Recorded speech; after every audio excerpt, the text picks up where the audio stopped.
Hello dear students, a warm welcome to all of you. आज हम यहाँ पर डिस्कस करने वाले हैं हमारा नेक्स्ट वीडियो इलेक्ट्रॉनिक कॉन्फ़िगरेशन का सीरीज हम यहाँ पर डिस्कस कर रहे हैं। इलेक्ट्रॉनिक कॉन्फ़िगरेशन में कल हमने देखा था कि एटॉमिक ऑर्बिटल्स जो होते हैं उन एटॉमिक ऑर्बिटल्स में इलेक्ट्रॉन का फिलिंग करना। एटॉमिक ऑर्बिटल्स को हमने एनर्जी के इंक्रीजिंग ऑर्डर के हिसाब से अरेंज किया है और इन एटॉमिक ऑर्बिटल्स में जो इलेक्ट्रॉन की फिलिंग हम करते हैं उसको हम इलेक्ट्रॉनिक कॉन्फ़िगरेशन कहते हैं। तो ये सभी चीजें अच्छे से समझने के लिए मैंने आपको बोला था 2, 4, 5, 6 वीडियोस मैं आपको यहाँ पर देने वाला हूँ। आपको वो अच्छे से देखने हैं और आपके जो भी बारीक सारीक डाउट्स होंगे वो आप वहां पर क्लियर कर पाओगे। तो पिछले लेक्चर में हमने देखा था कि एटम होता है, एटम जो होता है वो एलिमेंट से रिलेट करता है। मैंने आपको बोला था कि अल्टीमेट पार्टिकल ऑफ एलिमेंट जो होता है उसको हम एटम कहते हैं। एटम को हम दो पार्ट्स में डिवाइड कर सकते हैं, जैसे कि सपोज न्यूक्लियस जो सेंटर में होता है। ये जो न्यूक्लियस होता है इस पर्टिकुलर न्यूक्लियस में प्रोटॉन्स होते हैं। न्यूक्लियस में होते हैं प्रोटॉन्स और प्रोटॉन्स जो है वो पॉजिटिवली चार्ज्ड है। न्यूक्लियस में और एक इंपॉर्टेंट चीज होती है वो है न्यूट्रॉन्स। ये जो न्यूट्रॉन्स है ये न्यूट्रल होते हैं और इन दोनों को मिलाकर हम न्यूक्लियॉन्स ऐसा भी कह सकते हैं। पिछले लेक्चर में हमने देखा था। दूसरा जो एटम का पोर्शन है उसको हम कहेंगे extra nuclear part. Extra nuclear part, ये जो एक्स्ट्रा न्यूक्लियर पार्ट है it is the surrounding of nucleus. Nucleus का सराउंडिंग का पोर्शन है ये। तो सराउंडिंग ऑफ न्यूक्लियस, न्यूक्लियस के आजू बाजू की जगह, ये जो सराउंडिंग ऑफ न्यूक्लियस है इसमें सबसे पहले जो आएगा वो है सर्कुलर पाथ। अलग अलग सर्कुलर पाथ्स न्यूक्लियस के सराउंडिंग में हमें देखने को मिलेंगे। ये जो सर्कुलर पाथ्स होते हैं इन सर्कुलर पाथ्स में इलेक्ट्रॉन्स जो है वो रिवॉल्व होते हैं। सर्कुलर पाथ्स को हम कह सकते हैं शेल या फिर इसी को हम कहते हैं ऑर्बिट। ऑर्बिट या फिर शेल, ऐसा किसी ने आपको अगर पूछा तो आपका जवाब क्या होना चाहिए बेटा? Circular path in which electrons are going to revolve. ये जो सर्कुलर पाथ या शेल होते हैं इन शेल में होते हैं सबशेल्स, शेल्स में होते हैं सबशेल्स। सबशेल्स कितने भी हो सकते हैं। कितने सबशेल्स यूटिलाइज करना है ये फिर से किस पर डिपेंड करता है? ये डिपेंड करता है how many electrons are there in a particular atom. Subshells देखा जाए तो S नाम का सबशेल है, P नाम का सबशेल है, D, F, G, H, I, all these are the subshells. मगर कितने सबशेल की फिलहाल हमें जरूरत है? According to our periodic table we just have to utilise only 4 subshells, that is S, P, D and F। ये जो सबशेल्स होते हैं इन सबशेल्स में होते हैं ऑर्बिटल्स। ऑर्बिटल्स का मतलब होता है न्यूक्लियस के आजू बाजू की ऐसी जगह जहां पर इलेक्ट्रॉन मिलने की संभावना सबसे ज्यादा है। पिछले लेक्चर में मैंने आपको बोला था कि ऑर्बिटल का मतलब होता है कि region around the nucleus where the probability of finding electron is maximum.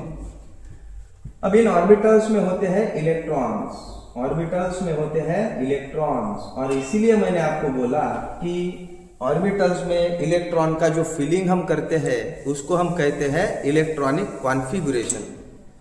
ये जो अलग अलग चीजें यहाँ पर हमने डिस्कस की है दैट इज एटम होता है, न्यूक्लियस, न्यूक्लियस के सराउंडिंग में शेल, सबशेल, ऑर्बिटल और ऑर्बिटल में इलेक्ट्रॉन्स। अब इनको रिप्रेजेंट करने के लिए केमिस्ट्री में एक पर्टिकुलर पॉइंट है जिसको हम कहते हैं क्वांटम नंबर्स। ये जो पर्टिकुलर अलग अलग चीजें मैंने आपको यहाँ पर बताई है इनको डिनोट करने के लिए क्वांटम नंबर्स का यूज हम करते हैं। क्वांटम नंबर्स ये एक बेहतरीन पॉइंट यहाँ पर हम डिस्कस करने वाले हैं जिसमें अक्सर एग्जाम में क्वेश्चंस आते हैं, नीट हो, जेईई हो, सीईटी हो। तो इलेक्ट्रॉनिक कॉन्फ़िगरेशन में डिस्कस करना जरूरी है क्योंकि शेल, सबशेल, ऑर्बिटल्स और इलेक्ट्रॉन्स इनको डिनोट करने का काम क्वांटम नंबर करता है। क्वांटम नंबर जो है वो हमें क्या इंफॉर्मेशन देते हैं, तो इलेक्ट्रॉन का एड्रेस बताने का काम वो करते हैं। एड्रेस ऑफ इलेक्ट्रॉन, इलेक्ट्रॉन का एड्रेस बताने का काम कौन करता है, तो क्वांटम नंबर्स करते हैं।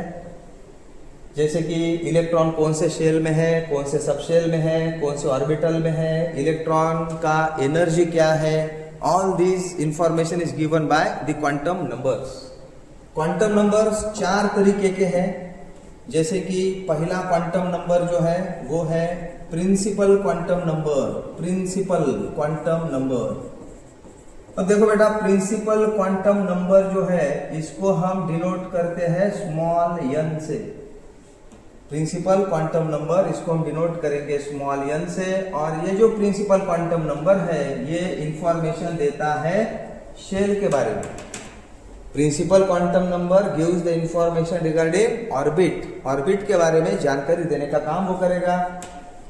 दूसरा जो क्वांटम नंबर है वो है azimuthal quantum number, azimuthal quantum number. ये जो एजीमुथल क्वांटम नंबर है इसको हम डिनोट करते हैं स्मॉल l से।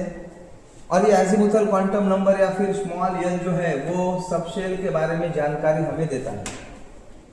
तीसरा जो क्वांटम नंबर है वो है magnetic quantum number, magnetic quantum number.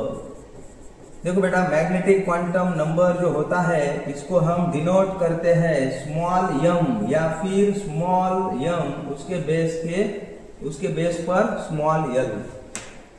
यम या ml, इससे हम इसको डिनोट कर सकते हैं। यह हमें जानकारी देता है ऑर्बिटल के बारे में, ऑर्बिटल के बारे में जानकारी देने का काम मैग्नेटिक क्वांटम नंबर हमें करता है। और लास्ट क्वांटम नंबर है जिसको हम कहते हैं spin quantum number, spin quantum number. ये जो स्पिन क्वांटम नंबर है इसको हम डिनोट करते हैं स्मॉल s या फिर ms। ये जो स्पिन क्वांटम नंबर है ये हमें इंफॉर्मेशन देता है इलेक्ट्रॉन के बारे में। Electron has rotation around its own axis, तो उसके बारे में जानकारी देने का काम हमें स्पिन क्वांटम नंबर करता है। तो ये अलग अलग 4 क्वांटम नंबर्स है। इन 4 क्वांटम नंबर्स का यूज करके हम यहाँ पर अलग अलग इंफॉर्मेशन कलेक्ट कर सकते हैं। फिर से एक बार मैं आपको बताता हूँ। प्रिंसिपल क्वांटम नंबर शेल के बारे में जानकारी हमें देगा, एजीमुथल क्वांटम नंबर सबशेल के बारे में हमें जानकारी देगा, मैग्नेटिक क्वांटम नंबर ऑर्बिटल के बारे में हमें जानकारी देगा, स्पिन क्वांटम नंबर इलेक्ट्रॉन के बारे में जानकारी हमें देने वाला है। तो 1 बाय 1 हम इन क्वांटम नंबर्स के बारे में जानकारी लेंगे। तो देखो बेटा, सबसे पहले हम डिस्कस करने वाले हैं पहला quantum number, that is principal quantum number, principal quantum number. अभी मैंने आपको बोला कि प्रिंसिपल क्वांटम नंबर को हम डिनोट करते हैं स्मॉल n से। प्रिंसिपल क्वांटम नंबर को हम डिनोट करने वाले हैं स्मॉल n से। प्रिंसिपल क्वांटम नंबर हमें किस चीज के बारे में जानकारी देने वाला है? It gives the information regarding shell. It will going to provide information regarding shell, और we can say that orbit. Orbit और शेल एक ही होता है। ऑर्बिट या शेल के बारे में जानकारी देने का काम हमें कौन करने वाला है? Principal quantum number. अब देखो, ये जो प्रिंसिपल क्वांटम नंबर है ये एक नंबर है, नंबर। तो इसका जो वैल्यू है, n का जो वैल्यू है वो 1 से स्टार्ट होता है। n का वैल्यू 1 हो सकता है, n का वैल्यू 2 हो सकता है, n का वैल्यू 3 हो सकता है, 4 हो सकता है, like that and so on. अगर मान लो n का मतलब n का वैल्यू अगर 1 हमें दिया गया है, n का वैल्यू अगर 1 हमें दिया गया है क्या, या फिर हम कहेंगे n इज इक्वल टू 1। सो इससे आपको क्या अंदाजा लगाना है? तो इससे आपको ये बोलना है कि we are talking about the first shell. It will give the information regarding the first shell. Nucleus centre में है, न्यूक्लियस के सराउंडिंग का पहला सर्कुलर पाथ जिसको हम कहेंगे पहली शेल, और उस पहले शेल का प्रिंसिपल क्वांटम नंबर होता है n इज इक्वल टू 1। पहले शेल को हम डिनोट कर सकते हैं के से, कैपिटल के से भी हम डिनोट कर सकते हैं सिंबल का यूज करके। अगर मैंने आपको बोला बेटा n is equal to 2, n is equal to 2 का मतलब क्या होता है? n इज इक्वल टू 2 का मतलब होता है सेकंड शेल। इसको हम डिनोट करते हैं कैपिटल L से। ओके, तो इसी तरह आपको यहां पर सोचना है n is equal to 3, n is equal to 3 का मतलब होता है थर्ड शेल को हम डिनोट कर सकते हैं कैपिटल M से। अगर मैंने आपको बोला n इज इक्वल टू 4, तो आपको यहां पर कहना है कि fourth shell, someone is talking about fourth shell, जिसको हम डिनोट करते हैं कैपिटल N से। तो इस तरीके से आपको आगे जाना है। यहाँ पर हम कह सकते हैं एंड सो ऑन, है ना। अगर मैंने आपको बोला कि n इज इक्वल टू 10, तो इसका मतलब आप 10वें शेल के बारे में जानकारी लेना चाहते हो। अगर मैंने आपको बोला n इज इक्वल टू 7, तो आप 7वें शेल के बारे में जानकारी ले सकते हो। तो ये जो पर्टिकुलर वैल्यू है 1 2 3 4, so this will going to denote a particular shell. पहली शेल, दूसरी शेल, तीसरी शेल, चौथी शेल, पांचवी शेल, छठी शेल, सातवीं shell, like that and so on. तो देखो बेटा, शेल के बारे में जानकारी देने का काम हमें कौन कर रहा है? Principal quantum number. अब अगर मान लो आपके मन में ऐसा सवाल सपोज आ रहा होगा कि ये जो अलग अलग शेल्स है, इन शेल्स में नंबर ऑफ इलेक्ट्रॉन्स हम कितने रख सकते हैं, है ना। उसके लिए भी एक फॉर्मूला है बेटा, number of electrons in a shell. एक हाथ पर्टिकुलर शेल में नंबर ऑफ इलेक्ट्रॉन्स कितने रख सकते हैं, तो उसके लिए फॉर्मूला है 2n²। तो इस फॉर्मूला का यूज करके आप यहां पर बता सकते हो कि पहले शेल में कितने इलेक्ट्रॉन्स हो सकते हैं, दूसरे शेल में कितने इलेक्ट्रॉन्स हो सकते हैं, तीसरे शेल में कितने इलेक्ट्रॉन्स हो सकते हैं। तो सिंपल ये फॉर्मूला हमें यूज करना है और इस फॉर्मूला का यूज करके हम यहाँ पर बता सकते हैं कौन से शेल में कितने इलेक्ट्रॉन्स यहाँ पर हो सकते हैं। तो यहाँ पर n का मतलब क्या लो गया? Principal quantum number. अगर मान लो मैंने आपको बोला कि how many number of electrons are there in a fifth shell, तो देखो बेटा, number of electrons in fifth shell. देखो, पांचवी शेल है, पांचवी शेल में नंबर ऑफ इलेक्ट्रॉन्स कितने आएंगे, तो आपको यह पता ही होगा कि पांचवें शेल के लिए n का वैल्यू होता है 5। तो यहाँ पर हम लिखेंगे 2 × 5², तो यहाँ पर आ जाएगा आंसर 50, यानी 50 इलेक्ट्रॉन्स हम इजीली क्या कर सकते हैं, पुट कर सकते हैं पांचवें शेल। तो इस तरीके से आपको यहाँ पर इंफॉर्मेशन देना है कौन से शेल में कितने इलेक्ट्रॉन्स यहाँ पर हो सकते हैं। तो प्रैक्टिस के लिए आप घर पर प्रैक्टिस कर सकते हो। जैसे कि मान लो अलग अलग शेल्स होते हैं, यहाँ पर हमने ली है शेल एंड यहाँ पर हम लेंगे नंबर ऑफ इलेक्ट्रॉन्स। 2 कॉलम हम यहाँ पर करेंगे और यहाँ पर प्रैक्टिस के लिए आप कौन सा भी शेल यहाँ पर ले सकते हो। जैसे कि मान लो मैंने यहाँ पर लिया है फर्स्ट शेल, तो फर्स्ट शेल के लिए आपको पता है n इज इक्वल टू 1 होता है।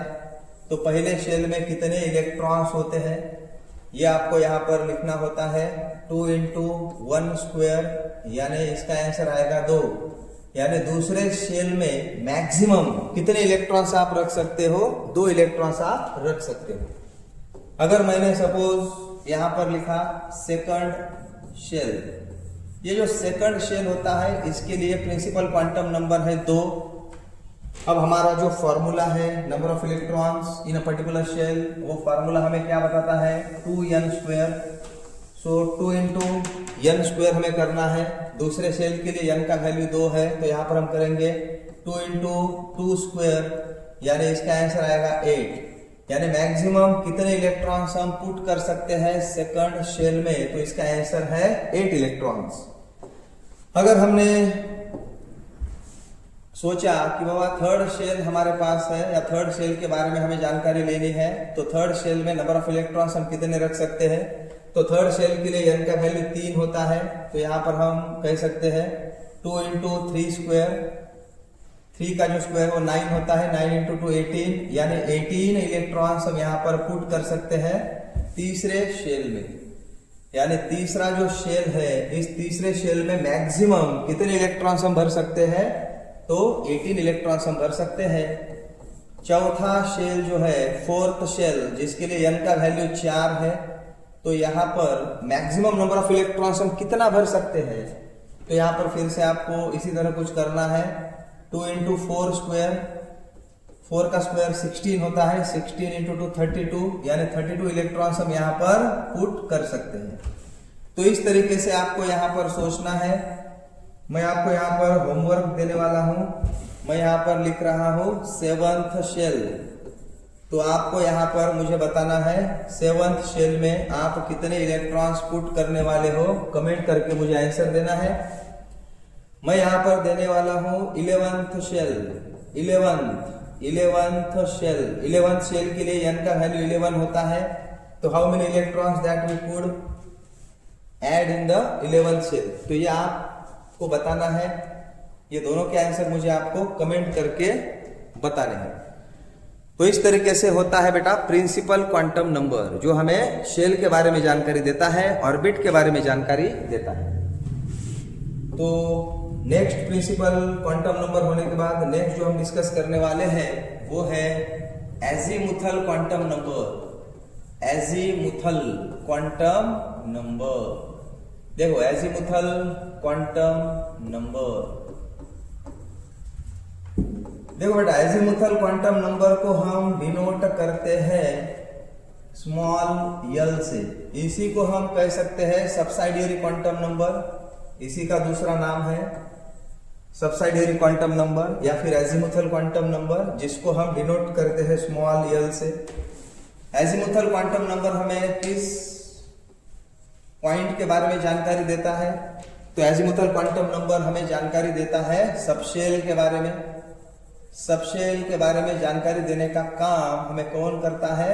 एजीमुथल क्वांटम नंबर करता है। तो देखो बेटा, मैंने अभी आपको बोला कि सबशेल कितने भी हो सकते हैं, मगर कितने सबशेल्स यूटिलाइज करना है ये किस पर डिपेंड होता है? हमारे एटम में कितने इलेक्ट्रॉन्स है उस पर डिपेंड होता है। जैसे कि देखो यश नाम का सबशेल है, पी नाम का सबशेल है, डी नाम का सबशेल है, एफ नाम का सबशेल है, जी नाम का सबशेल है, एच नाम का सबशेल है, आई नाम का सबशेल है, एंड सो ऑन। ये अलग अलग सबशेल्स हैं, मगर फिलहाल हमें सिर्फ इन 4 सबशेल की ही जरूरत है। हमारे पीरियोडिक टेबल में फिलहाल 118 एलिमेंट्स है, तो ये 118 एलिमेंट्स ये 4 सबशेल में अकोमोडेट हो जाते हैं। इसलिए आगे वाले सबशेल के बारे में हमें फिलहाल सोचने की जरूरत नहीं है। तो फिर भी हम यहाँ पर देखेंगे कि सबशेल्स के बारे में जानकारी देने का काम एजीमुथल क्वांटम नंबर कर रहा है। तो ये भी एक पर्टिकुलर वैल्यू है। यल का वैल्यू जो होता है वो 0 से स्टार्ट होता है, 0, 1, 2, 3, 4, 5 and up to so on. जैसे हमने प्रिंसिपल क्वांटम नंबर के बारे में देखा था, प्रिंसिपल क्वांटम नंबर का वैल्यू जो होता है वो 1 से स्टार्ट होता है, 1, 2, 3, 4, 5 and up to so on. तो यल का जो वैल्यू होता है वो 0 से स्टार्ट होता है, 0, 1, 2, 3, 4, 5 एंड सो ऑन। अगर देखो बेटा यल का वैल्यू 0 है, यल का वैल्यू 0 है, तो इसका मतलब आपको क्या लेना है? यल का वैल्यू 0 है तो इसका मतलब ये किसको डिनोट करता है? ये यस नाम के सबशेल को डिनोट करता है। It will going to denote s subshell. देखो बेटा यस सबशेल के लिए यल का वैल्यू जो होता है वो 0 होता है। अगर मान लो यल का वैल्यू 1 है, यल का वैल्यू अगर 1 है तो इसका मतलब ये कौन से सबशेल के बारे में हमें जानकारी देने वाला है? ये पी सबशेल के बारे में हमें जानकारी देने वाला है। अगर मान लो यल का वैल्यू 2 है तो ये हमें किस पर्टिकुलर सबशेल के बारे में जानकारी देने वाला है? डी सबशेल के बारे में जानकारी देने वाला है। अगर मान लो यल का वैल्यू 3 है तो ये हमें किस सबशेल के बारे में जानकारी देने वाला है? एफ सबशेल के बारे में ये हमें बताने वाला है। अगर मान लो यल का वैल्यू 4 है, यल का वैल्यू अगर 4 है तो ये हमें किस सबशेल के बारे में जानकारी देगा? जी सबशेल के बारे में जानकारी दे सकता है। अगर मान लो यल इज इक्वल टू 5 है तो ये हमें एच सबशेल के बारे में जानकारी देगा। अगर मान लो यल इज इक्वल टू 6 है तो ये हमें आई सबशेल के बारे में जानकारी देगा। अभी मैंने आपको बोला कि हमें सिर्फ फोकस करना है एस, पी, डी और एफ पर, क्योंकि हमारे पास सिर्फ 118 एलिमेंट्स ही है, तो इसीलिए उसी पर हम फोकस करने वाले हैं। यह सब ऐसा होता है बेटा, यानी यस सबशेल के लिए यल का वैल्यू फिक्स है, ये बात जहन में डाल दो। पी सबशेल के लिए यल का वैल्यू फिक्स है, डी सबशेल के लिए यल का वैल्यू फिक्स है, एफ सबशेल के लिए यल का वैल्यू फिक्स है, ये बदलने वाला नहीं है। इसलिए यल इज इक्वल टू 0 का मतलब s subshell, l is equal to 1 का मतलब p subshell, l is equal to 2 का मतलब d subshell, l is equal to 3 का मतलब एफ सबशेल। ये बदलने वाला है क्या? बदलने वाला नहीं है। ओके, तो देखो बेटा, अगर मैंने आपको ऐसा पूछा या किसी ने आपको ऐसा पूछा कि number of subshells in a shell, एक पर्टिकुलर शेल में नंबर ऑफ सबशेल्स कितने होते हैं। शुरू से हम डिस्कस करते आ रहे हैं कि शेल में सबशेल होते हैं, शेल में सबशेल होते हैं, तो कौन से शेल में कितने सबशेल होते हैं ये हमें समझना जरूरी है। तो इसीलिए मैंने यहां पर लिखा है number of subshells in a shell. तो आपको पता है हर एक शेल को n का वैल्यू होता है, तो n का वैल्यू जो शेल का है उतने ही सबशेल उस पर्टिकुलर शेल में होते हैं। जैसे कि मान लो पहली जो शेल है, पहले शेल को n का वैल्यू कितना है? 1 है, तो इसका मतलब पहले शेल में एक ही सबशेल है। दूसरे शेल के लिए n का वैल्यू 2 है, तो इसका मतलब दूसरे शेल में 2 सबशेल है। तीसरे शेल के लिए n का वैल्यू 3 है, तो इसका मतलब तीसरे शेल में 3 सबशेल है। तो इस तरीके से यहां पर हमें सोचना है। तो number of subshells in a shell is equal to, हम क्या कहेंगे? n इज इक्वल टू क्या आने वाला है? n आने वाला है, n ऑफ दैट शेल, यानी उस शेल का प्रिंसिपल क्वांटम नंबर जो है उतने ही सबशेल उस पर्टिकुलर शेल में होते हैं, ऐसा हम यहां पर कहेंगे। तो यहां पर फिर से एक टेबल हम करेंगे। यहां पर मैं लिखता हूं शेल या फिर ऑर्बिट। यहां पर हम लिखेंगे number of subshells, number of subshells यानी कितने सबशेल्स है। यहां पर हम लिखेंगे name of subshell, name of subshell, subshell का नाम, यानी कौन से सबशेल्स वहां पर प्रेजेंट है। और नेक्स्ट हम लिखेंगे designation of subshell, designation of subshell, उस सबशेल का डेसिग्नेशन। अब देखो बेटा, यहां पर अलग अलग शेल्स हम कंसीडर करने वाले हैं। जैसे कि सपोज इफ पहली शेल, इसके बारे में हम सोचते हैं। पहली शेल नंबर 1, तो अभी मैंने आपको बोला पहली शेल के लिए n का वैल्यू 1 है, तो नंबर ऑफ सबशेल्स कितने होंगे? एक ही होगी। तो नंबर ऑफ सबशेल 1 यहां पर हम लिख देंगे। अब एक जो सबशेल हमने यहां पर बोली है वो एक सबशेल कौन सी है, तो इसके लिए क्या करना है ना, ये भी मैं आपको बताने वाला हूं। अब देखो बेटा, दूसरा शेल जो है सेकंड शेल के लिए n का वैल्यू 2 है, तो इसका मतलब नंबर ऑफ सबशेल्स कितने हैं? 2 है। तीसरे शेल के लिए n का वैल्यू 3 है, तो नंबर ऑफ सबशेल्स 3 आएंगे। चौथे शेल के लिए n का वैल्यू 4 है, तो नंबर ऑफ सबशेल 4 आएंगे। तो नेम ऑफ द सबशेल, ये सबसे इंपॉर्टेंट बात, तो पहले शेल में एक सबशेल है, दूसरे शेल में 2 सबशेल्स है, तीसरे शेल में 3 सबशेल्स है, चौथे शेल में 4 सबशेल्स है। तो 2 सबशेल है ऐसा, अगर किसी ने ऐसा, अगर आपको यहाँ पर सोचना है 2 सबशेल से दूसरे शेल में, तो कौन से 2? तो सीरियली हमें जाना है बेटा, एस पी डी एफ जी एच आर। मैंने अगर आपको बोला पहले शेल में एक ही सबशेल है तो कौन सी है? यस है। ओके, तो यहां पर लिख देना है हमें, पहले शेल में एक ही सबशेल है, वो कौन सी है? यस। दूसरे शेल में 2 सबशेल्स है तो कौन से है? एक यस एक पी, यानी यहां पर हमें लिखना होगा यस कॉमा पी। तीसरे शेल में 3 सबशेल्स होते हैं, कौन से 1 2 3, yes comma P comma D, yes comma P comma D. चौथे शेल में 4 सबशेल्स है, कौन से? Yes comma P comma D comma F. तो यहां पर हम लिख देंगे yes comma P comma D comma F.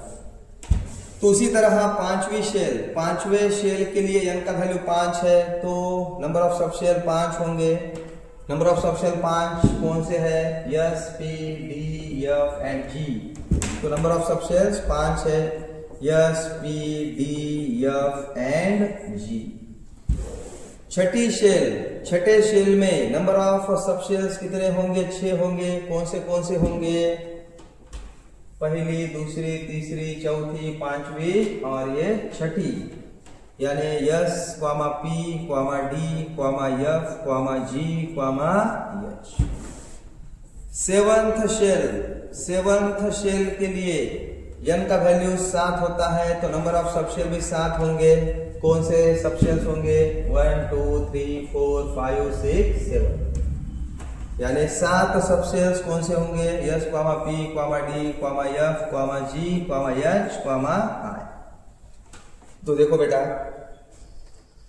Shell में होते हैं सबशेल। कौन से सबशेल? ये हमने यहां पर लिख दिया है। पहले शेल में 1 सबशेल यस, दूसरे शेल में 2 सबशेल यस एंड पी, तीसरे शेल में 3 subshells S comma P comma D, चौथे शेल में 4 subshells S comma P comma D comma F, 5वें शेल में 5 subshell S comma P comma D comma F comma G, छठे shell में 6 subshells S comma P comma D comma F comma G comma H, 7वें shell में 7 subshells S P D F ji H I. गौर से अगर आप देखोगे तो आपको समझ में आएगा कि हर एक शेल में यस नाम का सबशेल आपको दिखाई दे रहा है। अब ये जो यस नाम का सबशेल है ये पहले शेल का है ऐसा हम यहां पर कहेंगे। ये जो यस नाम का सबशेल है ये दूसरे शेल का है। ये जो यस नाम का सबशेल है ये तीसरे शेल का है। ये जो यस नाम का सबशेल है ये चौथे शेल का है। ये जो यस नाम का सबशेल है ये 5वें शेल का है। तो इस तरीके से आपको यहां पर सोचना है। तो पहले शेल में पी नाम का सबशेल नहीं होता है ना। पहले शेल में पी नाम का सबशेल नहीं होता है। पी कहां से स्टार्ट हो रहा है? पी स्टार्ट हो रहा है सेकंड शेल से। पी कहां से स्टार्ट हो रहा है बेटा? सेकंड शेल से। डी कहां से स्टार्ट हो रहा है? डी स्टार्ट हो रहा है थर्ड शेल से। एफ कहां से स्टार्ट हो रहा है? एफ स्टार्ट हो रहा है फोर्थ शेल से। तो आपको यहां पर समझ में आती होगी बात। आपको यहां पर समझना होगा कि सेकंड शेल में डी नहीं होता है, थर्ड शेल में एफ नहीं होता है, फोर्थ शेल में जी नहीं होता है, 5वें शेल में एच नहीं होता है, छठे शेल में आई नाम का सबशेल नहीं होता है। तो ये सब चीजें आपको समझ कर लेनी होगी। तो देखो बेटा, यस नाम का ये जो सबशेल है ये पहले शेल का है, इसीलिए इसको हम डिनोट करेंगे 1s से। राइट, यस नाम का सबशेल पहले शेल का है इसलिए इसको हम डिनोट करेंगे 1s से। ये यस नाम का सबशेल दूसरे शेल का है इसलिए इसको हम डिनोट करेंगे 2s से। ये पी नाम का सबशेल दूसरे शेल का है इसलिए इसको हम डिनोट करेंगे 2p से। इसी तरह यस, पी और डी ये तीनों भी सबशेल तीसरे शेल के हैं, इसीलिए इसको हम डिनोट करेंगे 3s, 3p, 3d से। चौथे शेल में अलग अलग 4 सब शेल्स है, s, p, d, f। इसको हम डिनोट करेंगे, किससे डिनोट करेंगे बेटा? 4s, 4p, 4d और 4f। उसी तरह 5वें शेल में जो सब शेल्स है उनको हम डिनोट करेंगे 5s, 5p, 5d, 5f and 5g। उसी तरह छठे शेल में जो सब शेल्स है उसको हम डिनोट करेंगे 6s, 6p, 6d, 6f, 6g, 6h। उसी तरह 7वें शेल में जो सब शेल्स है उसको हम डिनोट करेंगे 7s, 7p, 7d, 7f, 7g, 7h, 7r। तो ये अलग अलग सब शेल्स आपके सामने है जो अलग अलग शेल्स में प्रेजेंट है। अब ये जो अलग अलग सब शेल्स हमारे सामने है, इन सब शेल्स में होते हैं ऑर्बिटल्स। तो देखो बेटा, हमारा सीन क्या है? शेल, शेल में होते हैं सब शेल, और सब शेल में कौन होते हैं? ऑर्बिटल्स। तो सब शेल, ये अलग अलग सब शेल्स हमारे पास है, इन सब शेल्स में है ऑर्बिटल्स, और ये जो सब शेल्स है वो एटम में है, और इन सब शेल्स में होते हैं ऑर्बिटल्स। इसीलिए इन सभी को हम कहते हैं एटॉमिक ऑर्बिटल्स। इनको हम कहते हैं एओज। मैंने बोला था कल, ये हमारा शॉर्ट फॉर्म है ना? AOs, atomic orbitals. ये अलग अलग सब शेल्स है, इन अलग अलग सब शेल्स में ऑर्बिटल्स है, और ये सभी कहां पर है? एटम में है। इसलिए इसको हम क्या कहेंगे? Atomic orbitals. और इन्हीं एटॉमिक ऑर्बिटल्स को हमने एनर्जी के इंक्रीजिंग ऑर्डर के हिसाब से अरेंज किया था। मैंने ऑर्डर आपको बोली थी। और ये जो पर्टिकुलर एटॉमिक ऑर्बिटल्स है, इनमें इलेक्ट्रॉन का फिलिंग करना मतलब इलेक्ट्रॉनिक कॉन्फ़िगरेशन होता है। तो ये सब जानकारी देने का काम हमें कौन कर रहा है बेटा? Quantum numbers, principal quantum number, azimuthal quantum number. ये 2 क्वांटम नंबर्स हमने डिस्कस किए हैं। अगले लेक्चर में हम इसको इंक्रीजिंग ऑर्डर ऑफ एनर्जी के हिसाब से अरेंज करेंगे। वहां पर हमको यूज करना है n+l रूल का। तो n+l रूल क्या है? Each and every atomic orbital को n+l का वैल्यू होता है। तो एटॉमिक ऑर्बिटल को n+l का जो वैल्यू होता है उसके हिसाब से हम उसको अरेंज करते हैं according to increasing order of energy. तो ये सब चीजें नेक्स्ट लेक्चर में हम यहाँ पर देखने वाले हैं। तब तक के लिए गुड बाय। अगर आपको कुछ प्रॉब्लम है तो आप बेझिझक मुझे व्हाट्सएप पर मैसेज कर सकते हो। मेरा व्हाट्सएप नंबर है 9921634554। जो भी मैंने आज आपको पढ़ाया है इसमें अगर आपको कुछ प्रॉब्लम है तो आप मुझे व्हाट्सएप पर मैसेज कर सकते हो। इसका जवाब मैं आपको दे दूंगा। तब तक के लिए गुड बाय, टेक केयर।